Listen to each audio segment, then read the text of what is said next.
ಸರ್ಕಾರದ ವಿರುದ್ಧ ಸಾರಿಗೆ ಸಮರ ಸಾರಿದೆ. ನಾಳೆ ಬಸ್ ಸಂಚಾರ ಸ್ಥಗಿತ ಆಗ್ತಾ ಇದೆ. ನಾಳೆ ಬೆಳಗ್ಗೆ 6 ಗಂಟೆಯಿಂದ ಸಾರಿಗೆ ಬಸ್ ಸಂಚಾರ ಇರೋದಿಲ್ಲ. ಕೆಎಸ್ಆರ್ಟಿಸಿ, ಬಿಎಂಟಿಸಿ, NWKSRTC, KKRTC ಇಷ್ಟೂ ನಿಗಮಗಳಿಂದ ಮುಷ್ಕರ ನಾಳೆ. ವಿವಿಧ ಬೇಡಿಕೆಗಳನ್ನು ಈಡೇರಿಕೆಗೆ ಆಗ್ರಹಿಸಿ ಅನಿರ್ದಿಷ್ಟಾವಧಿ ಮುಷ್ಕರ ಆಗ್ತಾ ಇದೆ. ಒಂದು ದಿನ ಅಂತಲ್ಲ, ಅನಿರ್ದಿಷ್ಟಾವಧಿ. ರಾಜ್ಯದ ಜನರೇ ಗಮನಿಸಿ, ನಾಳೆ ಸಾರಿಗೆ ಬಸ್ಗಳಿಗೆ ಕಾಯಬೇಡಿ. ಮುಷ್ಕರ ಹಿನ್ನೆಲೆಯಲ್ಲಿ ಬಸ್ಗಳನ್ನು ಹತ್ತೋದೇ ಇಲ್ಲ ಸಾರಿಗೆ ಚಾಲಕರು. ಸೊ ಬಸ್ಗಳು ಓಡಾಡೋದೇ ಇಲ್ಲ.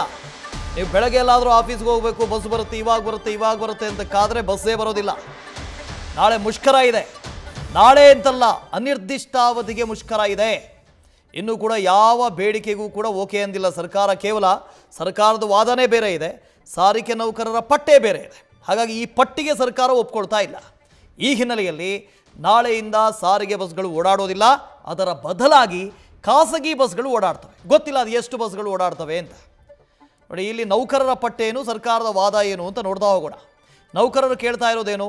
38 ತಿಂಗಳ ವೇತನ ಹಿಂಬಾಕಿಯನ್ನು ಕೊಡಿ, ಅರಿಯರ್ಸನ್ನು ಕೊಡಿ ಅಂತ ಕೇಳ್ತಾ ಇದ್ದಾರೆ. 38 ತಿಂಗಳ. ಸರ್ಕಾರ ಏನು ವಾದ ಮಾಡ್ತಾ ಇದೆ? 38 ಎಲ್ಲ ಕೊಡೋಕ್ಕಾಗಲ್ಲ, 14 ತಿಂಗಳ ವೇತನವನ್ನು ಕೊಡ್ತೀವಿ, ಅರಿಯರ್ಸ್. ಶೀಘ್ರ ವೇತನ ಪರಿಷ್ಕರಣೆ ಮಾಡಿ ಅಂತ ಸಾರಿಗೆ ನೌಕರರು ಪಟ್ಟು ಹಿಡಿತಾ ಇದ್ದಾರೆ.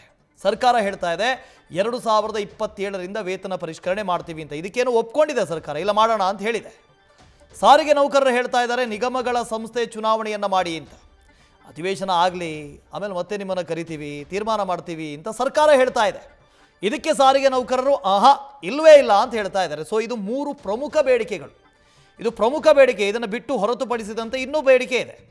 1/1/2024ರಿಂದ ವೇತನ ಪರಿಷ್ಕರಣೆ ಆಗಬೇಕು ಅಂತ ಕೇಳ್ತಾ ಇದ್ದಾರೆ ಸಾರಿಗೆ ನೌಕರರು. ಅದು ಸಾಧ್ಯ ಇಲ್ಲ ಅಂತ ಹೇಳ್ತಾ ಇದ್ದಾರೆ.